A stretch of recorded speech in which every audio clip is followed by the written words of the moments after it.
The very word secrecy is repugnant in a free and open society. And we are, as a people, inherently and historically opposed to secret societies, to secret oaths, and to secret proceedings. And there is very grave danger. Its preparations are concealed, not published. Its dissenters are silenced, not praised. That I do not intend to permit to the extent that it's in my control. But I am asking your help of informing and alerting the American people. Charge. You are. I have no authority over you or anyone else.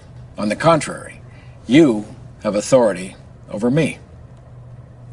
Think of me as a spokesperson for all the people of the world, controlled by you through social media. Before we get into how that works, let's take a look at this map. Now, this is us. A bunch of lines, divisions, boundaries, countries competing for limited resources, economic domination, religious superiority. Competition is healthy when it comes to cricket or Facebook travel pictures, but this is just stupid. Let's zoom out and get another perspective. To scale, our solar system is a grain of sand in the Sahara Desert, and this little pixel is our only home. Yet we're sucking up resources like there's no tomorrow, breeding like rabbits, strangulating other species out of existence. Plastic waste in the ocean is growing larger than most countries, with nothing in place to stop it. Industries that are harming our planet are so powerful they can prevent or slow down cleaner technology for the sake of short-term profit. Governments, justice systems, the media are all influenced by self-interest groups whose actions often conflict with the well-being of humankind. Obviously, the world is full of a lot of good people, but as a whole, we're contributing to a system that's broken. We're going down a bad path. So, how do we fix it? Together, through social media, we can influence world leaders and industries to start improving the world as opposed to ruining it. We know this will work because history has repeatedly shown us that leaders and industries must follow public opinion or they fail. Sharing this video, endorsing it, tweeting it, goes a long way toward the creation of a legitimate global democracy. Because the more people unite in one place, the more powerful their voice becomes.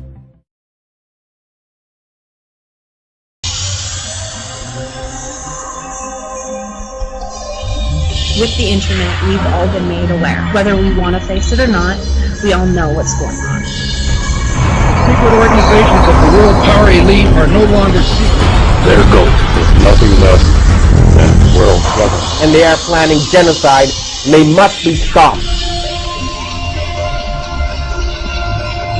Literally stealing $100 million a day. Goldman Sachs is stealing every day on the floor of the exchange. They should be in The Hague. They should be taken up on financial terrorism charges. They're causing as much loss of life. A mind-blowing piece of information about the Titanic. They got rid of, in one fell swoop, about 600 industrialists who were opposed to the taking over the Fed. A Greek departure from the currency would inflict collateral damage, says PIMCO. At worst, it could spur sovereign defaults in Europe, as well as bank runs, credit crunches, and recessions that may spark more euro exits. Look, Greek exit, at worst, means more money printing for the banks, and they've already priced that into their stocks and their bonuses. What they're really afraid of is that a country finds its inner gonads and decides to become politically independent. That's what they're fearful of. A country standing up for itself. They want Iceland to be just contained. They don't want Greece to stand up for itself. They don't want Ireland to stand up for itself, because then they would tell the bankers to stuff it. That's the real problem. They threaten this financial terrorism, which is false. It's false. These are false attacks. It was a false attack in 2008. It was a concocted, overcooked attack in 9/11. It's a false attack.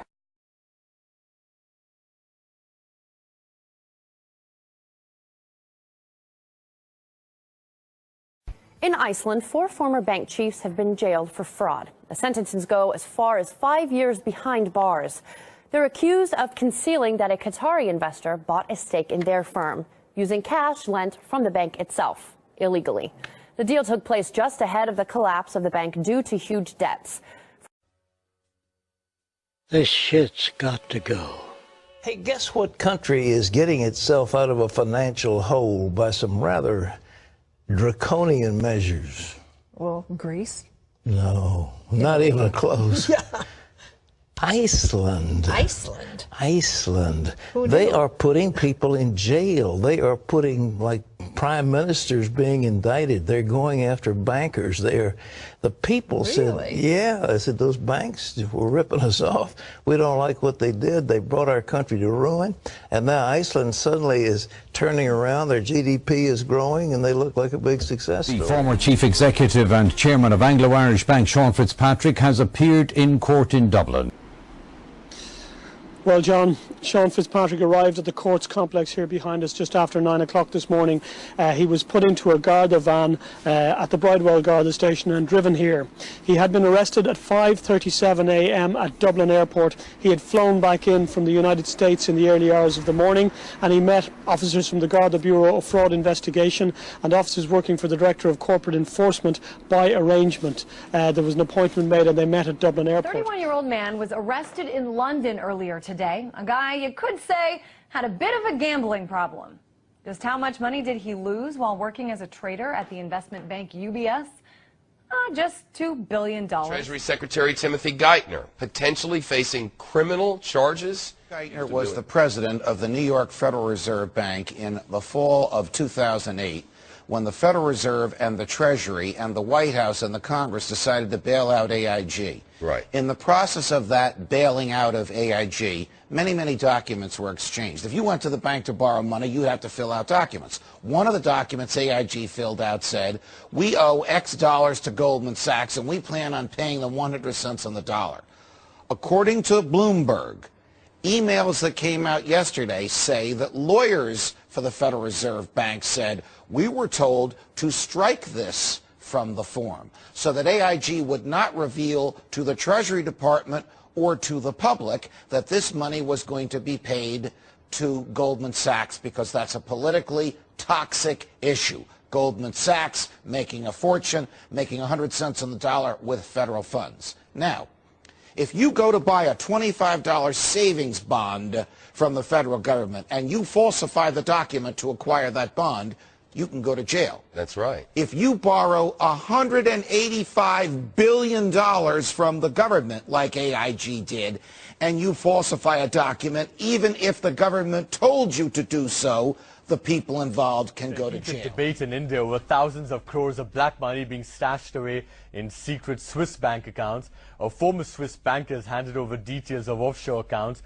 of 2,000 high net worth individuals to the whistleblowing website WikiLeaks. Rudolf Elmer, a former employee of a Swiss bank, handed over 2 disks of information to WikiLeaks founder Julian Assange in London.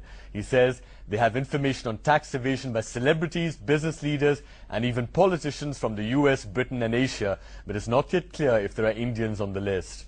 Elmer says that after years of watching the money laundering trade, he wanted to do something about it. He will appear before a Zurich court on Wednesday, charged with violating strict Swiss banking secrecy laws. WikiLeaks now plans to put up the information on the website in a matter of weeks. Pointed out that the arrests are not an indication of a systemic failure. Yesterday, at least 8 top officials of state-run banks and financial institutions have been arrested by the CBI on Wednesday. The allegations are that they accepted bribes in exchange for disbursing loans to corporate housing and realty companies, despite suspect credit records, and at other times for bailing out realty IPOs. Royal Bank of Scotland is reportedly set to be fined €186 million for the same interbank interest rate rigging scandal that's hammered Barclays. The British regulator, the Financial Services Authority, says 4 banks, Barclays, RBS, HSBC and Lloyds, will have to pay compensation to customers because they missold products to protect small businesses against a rise in interest rates. There's anger in Ireland over revelations that executives at Anglo-Irish Bank lied to the Dublin government about how much money it would need in a bailout 5 years ago. The Irish Independent newspaper has got hold of tape recordings of top bosses there who laugh about the fact that the bank has told the government it only needs €7 billion. They also laugh about abusing the state bank guarantee, which eventually cost taxpayers €30 billion. The report seems to show the government was lured into helping the bank through its disastrous interest guaranteeing of bank deposits. Into the synchronized global pullback or recession, and in some cases a depression, then these items are coming to the surface. For example, the 20 to 30 trillion of wealth that's held offshore. And most of that wealth, of course, goes through Britain, goes through the UK, because Britain has the least regulated financial markets in the world. That's why MF Global was in Britain. Lehman Brothers went through Britain. Bernie Madoff went through Britain. The latest Peregrine scandal went through Britain. JP Morgan's $2 to $9 billion loss on their balance sheet happened in London. So London is really the headquarters for global banking fraud. And even though the economy is contracting in Britain, I noticed that the banking sector is still making huge profits. The Barclays chief operating officer that was caught committing fraud just got a golden parachute of £8 million. So as I've said, until you get rid of the financial terrorists, then you're going to continue to get, you're going to have these weapons of mass financial destruction blow up in your face.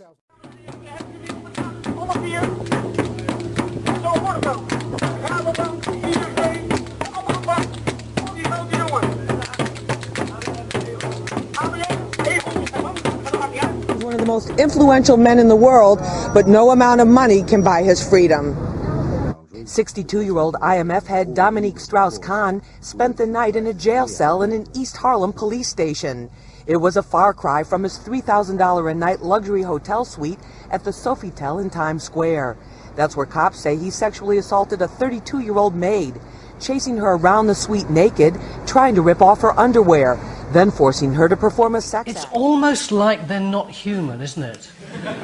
You look at them and you think, these people don't live in the same world as us. Do you remember that before the crisis happened, what they were doing was decimating the high street banks, laying off all their staff, putting us all on computers when they clearly hadn't developed the technology for those computers. They told us that they were doing that to make things better for us. They didn't.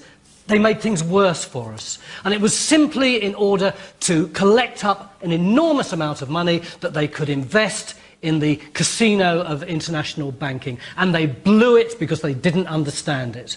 And then they come back to us and say, oh, can you bail us out now for hundreds of millions of pounds? We give them the flipping money and they don't lend it to us even though they've promised to do so. Have the gall to increase their wages by 12%, to give themselves bonuses and say we've got to do this because if we don't, we'll leave the country.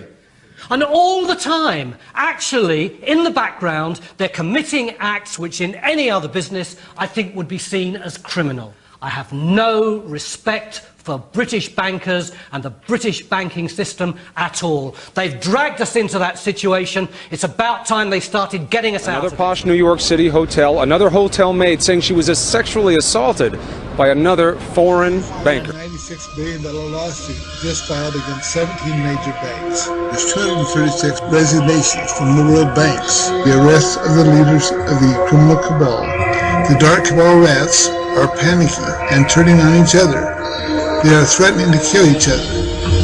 And just attack that market. Greece was put out of business by financial terrorists. Same thing with Ireland. Same thing with Italy. Same thing with Spain. That's what we're dealing with here. Weapons of mass financial destruction in the hands of sociopaths like Lloyd Blankfein at Goldman Sachs, like Jamie Dimon at JP Morgan. These are the real terrorists. We're cutting off their money and we're going to put them in jail. They have to surrender. Once these murderers are out of power, you will... The very word secrecy is repugnant in a free and open society. And we are, as a people, inherently and historically opposed to secret societies, to secret oaths, and to secret proceedings. The American people. Charge. You are. I have no authority over you or anyone else. On the contrary, you have authority over me. Think of me as a spokesperson for all the people of the world controlled by you through social media. And there is very grave danger. Its preparations are concealed, not published. Its dissenters are silenced, not praised. That I do not intend to permit to the extent that it's in my control. But I am asking your help of informing and alerting. When it comes to cricket or Facebook travel pictures, but this is just stupid. Let's zoom out and get another perspective.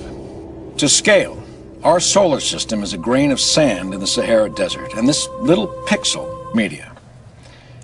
Before we get into how that works, let's take a look at this map. Now, this is us. A bunch of lines, divisions, boundaries. Countries competing for limited resources, economic domination, religious superiority. Competition is healthy.